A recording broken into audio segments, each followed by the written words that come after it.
Class 10th English footprints without feet means supplementary book का एक chapter भोली, जिसका लॉन्ग आंसर हम लेकर आपके सामने आ गए हैं। तो चलिए इस चैप्टर का लॉन्ग आंसर देखते हैं। उससे पहले 2 मिनट आप ध्यान से पूरे चैप्टर की थीम समझ लीजिएगा। भोली रामलाल की बेटी है। रामलाल के 7 बच्चे थे, जिसमें से 3 बेटे थे जो कि शहर में गए थे पढ़ने के लिए स्कूल और कॉलेज में। बाकी 4 बेटियां थीं। भोली सबसे छोटी थी। बाकी बेटियों की शादी हो चुकी थी, खाली भोली की शादी होनी थी। लेकिन भोली में कुछ ड्रॉबैक्स थे, कुछ कमियां थीं। भोली समझदार नहीं थी और भोली का चेहरा भी काफी बदसूरत था। भोली जब केवल 10 महीने की थी तो एक बार चारपाई से गिर गई थी और उसके दिमाग का एक पार्ट डैमेज हो गया था, जिस वजह से वो एकदम बैकवर्ड चाइल्ड बनकर रह गई थी। प्लस वो हकलाती भी थी, स्टैमरिंग करती थी, हकलाती थी। और एक बार जब वो 2 साल की थी तो स्मॉल पॉक्स का अटैक हुआ उसकी बॉडी पर और पूरा बॉडी उसका डिसफिगर हो गया और फेस पे ब्लैक पॉक मार्क्स मतलब पिंपल्स की तरह बन गए। इस तरीके से ये कुछ कमियां थी भोली के अंदर। भोली को जब तहसीलदार साहब उसके गांव में एक प्राइमरी स्कूल ओपन करते हैं तो भोली को वहां पढ़ने के लिए भेजा जाता है। लेकिन भोली बहुत डर के भयभीत होकर जाती है। कुछ सोचती है कुछ लोग मेरे फ्रेंड्स बन जाएंगे, लेकिन वहां पर कुछ अलग ही होता है, उनके मजाक बनकर रह जाती है। तो एक टीचर इनकी कोऑपरेट करती हैं, इनको इनकरेज करती हैं, उससे ये बहुत इंस्पायर होती हैं और आगे पढ़ने की पूरी कोशिश करती हैं। और वो कहती हैं भोली तुम डरो मत, तुम हकलाओ मत, एक दिन इन बच्चों की तरह तुम भी बोल लोगी और तुम बहुत बड़े आदमी बन जाओगे। धीरे धीरे समय बीतता गया, भोली बड़ी हो गई। उसकी शादी, क्योंकि बदसूरत थी, समझदार भी कम थी, तो एक विशंबरनाथ नाम का आदमी था, उससे इसकी शादी तय कर दी जाती है। लेकिन विशंबरनाथ लगभग 50 साल का था और लंगड़ा था।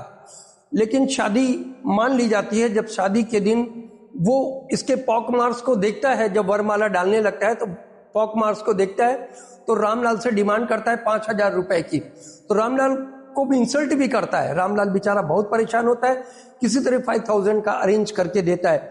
लेकिन जब दोबारा वरमाला डालने लगता है तो भोली मना कर देती है और वरमाला को उठा के फेंक देती है। मंडप की अग्नि में चला जाता है, वरमाला बिल्कुल जल जाती है।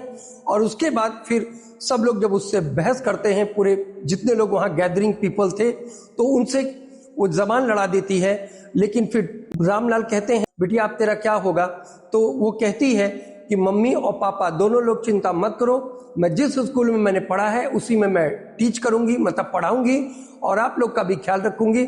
और ये सब कह के मैडम की तरफ वो देखती है तो मैडम काफी डीप सेटिस्फैक्शन से स्माइल करती हैं और कहती हैं जी भोली अब तुम उसी स्कूल में पढ़ाओगी। और जिस तरीके से एक आर्टिस्ट को कोई मास्टरपीस बनाने के बाद डीप सेटिस्फैक्शन होता है, वैसे डीप सेटिस्फैक्शन मैडम को भी हुआ।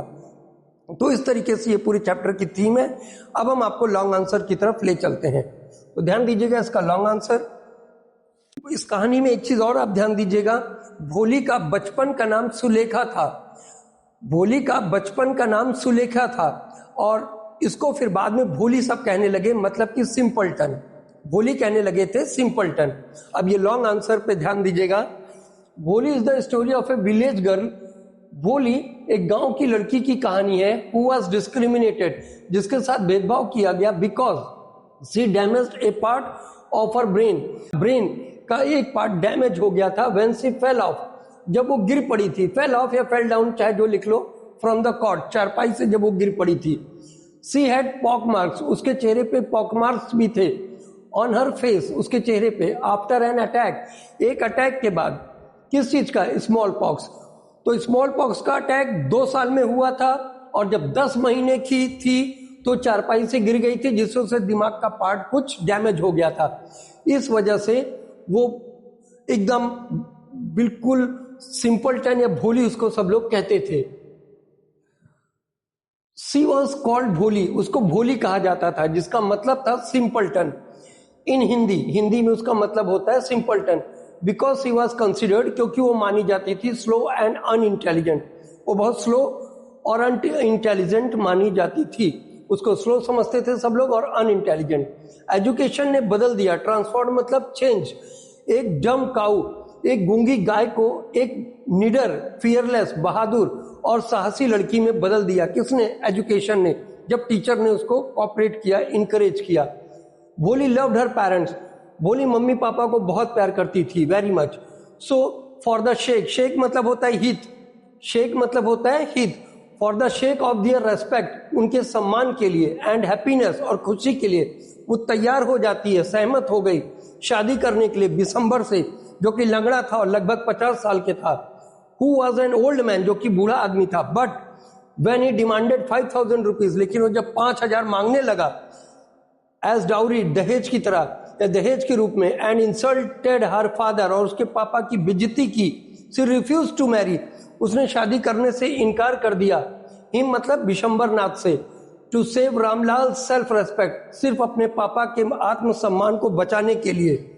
और after explaining the above lines, ऊपर की पंक्तियों की व्याख्या करने के बाद हम कह सकते हैं, after explaining the above lines, ऊपर की पंक्तियों की व्याख्या करने के बाद वी कैन से, हम कह सकते हैं, एजुकेशन इज शोन, पाठ में एजुकेशन को दिखाया जाता है या दिखाया गया है एक टूल की तरह, एक यंत्र की तरह, that can change a persons life, जो किसी भी इंसान की जिंदगी को बदल सकता है। एजुकेशन को दिखाया जाता है एक टूल की तरह कहानी में, जो कि बदल सकता है किसी भी व्यक्ति की लाइफ को। एजुकेशन किसी भी इंसान की जिंदगी को पूरी तरह से बदल सकता है, जैसे भोली ने पढ़ाई लिखाई करके अपनी लाइफ को बदल ली। तो ये पूरे पाठ का मैसेज है। अब मिलते हैं आपसे नेक्स्ट वीडियो में। जय हिंद, जय भारत।